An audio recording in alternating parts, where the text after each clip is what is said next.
Quel plaisir, quel plaisir. Bonjour les Mezouilles, salut les Mezouilles. Putain, mon GPS il est en PLS. Je sais pas où je suis.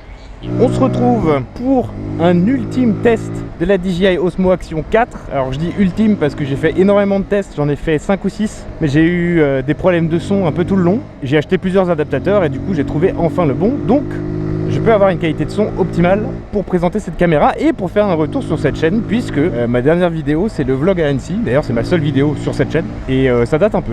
Donc motovlog avec la DJI Osmo Action 4 qui est une action cam de chez DJI qui vient directement concurrencer toutes les GoPro et compagnie. Donc moi je suis assez familier avec la marque DJI, c'est pour ça que je suis parti sur cette cam plutôt qu'une GoPro. Je fais de la vidéo et du coup je suis très habitué aux produits DJI, donc j'ai une confiance vraiment de ouf avec la marque.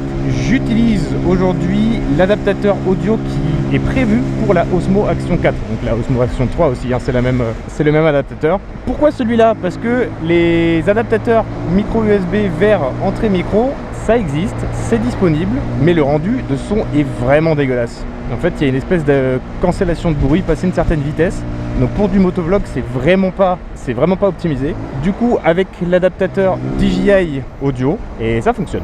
Et ça fonctionne bien, donc c'est cool. Pour que l'image soit optimale et pour que la qualité vidéo soit au rendez-vous sur la DJI Osmo Action 4, il faut modifier, en tout cas j'ai modifié quelques petits réglages d'origine pour être sûr d'utiliser et d'optimiser la qualité de la DJI Osmo Action 4. Voilà, entre le bus et le camion, ça va être compliqué. Il est gentil le monsieur, il s'est poussé un petit peu. Merci. Alors si je me souviens bien, un des arguments premiers de la DJI Osmo Action 4, c'est la sensibilité basse lumière, parce qu'elle a un capteur qui est beaucoup plus grand. Enfin beaucoup plus grand. Elle a un capteur plus grand que ses consoeurs. Alors, faut pas en attendre des merveilles non plus, hein. On n'est pas sur une caméra Sony avec une vraie sensibilité basse lumière. On a juste un capteur qui est un petit peu plus grand. Du coup, ça nous évite une tonne de bruit en basse lumière. Et pour tirer le meilleur de la basse lumière, je vais m'insérer par là. Pour tirer... Putain, il a pas ses phares derrière, je le voyais pas du tout. Pour tirer le meilleur de la basse lumière, il faut modifier quelques petits réglages d'usine. Elle va avoir une montée en ISO qui va monter jusqu'à 12800. Et pour une caméra de cette taille-là, je trouve ça un petit peu abusé. Donc moi, je l'ai réduit à 6400. En fait, tu peux accéder dans les réglages à la sensibilité automatique dans l'exposition. Je trouve que 6400, c'est déjà pas mal élevé pour une caméra de ce type. Il n'est pas impossible qu'avec le temps, je réduise encore la plage ISO à 3200. Il faut savoir que plus les ISO sont élevés, plus la caméra est dégueulasse, puisqu'elle va ajouter de la lumière artificielle. Ensuite, pour avoir toujours une stabilisation optimale, je suis en Rocksteady, hein, c'est la stabilisation de base, je trouve que c'est déjà vraiment très cool. Il faudra modifier la valeur du shutter, donc c'est la vitesse d'obturation à laquelle tu peux accéder aussi via le menu exposition. Donc quand tu cliques en haut à gauche, tu arrives sur ton menu exposition, en haut à gauche, le shutter. Et shutter minimum, moi j'ai mis 100 parce qu'il faut un shutter élevé pour permettre à la caméra de vraiment comprendre ce qui se passe et d'éviter d'avoir une image saccadée lorsqu'elle se stabilise. Ensuite, au niveau du profil couleur, moi j'utilise le D-Log M. J'ai l'habitude de travailler avec ce genre de format. C'est un petit peu décontrasté et un petit peu désaturé. Ça te permet une plus grande flexibilité en post-prod. J'ai l'impression que ça enlève aussi cette netteté artificielle que tu peux avoir sur des petits capteurs. Donc en l'occurrence la DJI Osmo Action 4 ou un téléphone, etc. Il y a toujours une espèce de netteté artificielle un peu chelou qui est ajoutée. C'est une espèce de processing d'image en fait. Et je trouve que filmer en D-Log M, ça enlève ce côté pour avoir une image plus clean. Et donc je trouve ça hyper cool qu'il y ait du log en fait dans les caméras d'action.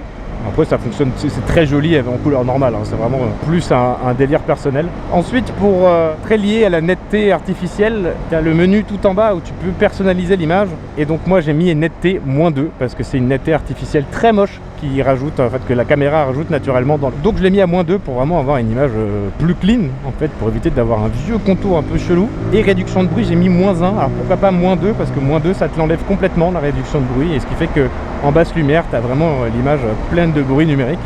C'est pas particulièrement beau. Et quand c'est au-dessus, on a une image qui devient très pâte à modeler en fait à cause de la réduction de bruit interne. Donc je trouve qu'un tout petit peu c'est bien, mais pas trop.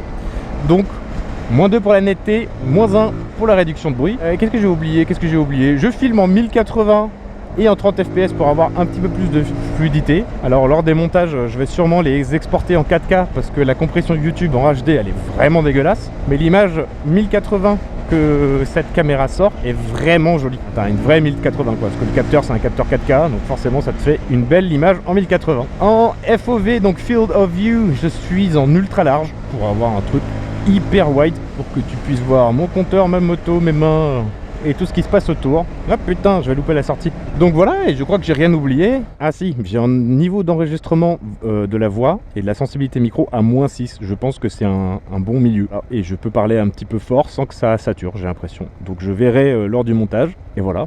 Et bisous. Je pense que je vais continuer à faire des vidéos sur la chaîne là prochainement. Et si ce genre de vidéos, c'est-à-dire les motovlogs où je raconte ma live dans mon casque et que tu vois les petites pépites qui se passent sur la route, surtout en région parisienne, si ça t'intéresse, je t'invite à t'abonner et à cliquer sur la cloche pour ne pas manquer les prochaines. Et je crois que j'ai fait le tour. Donc bisous bisous.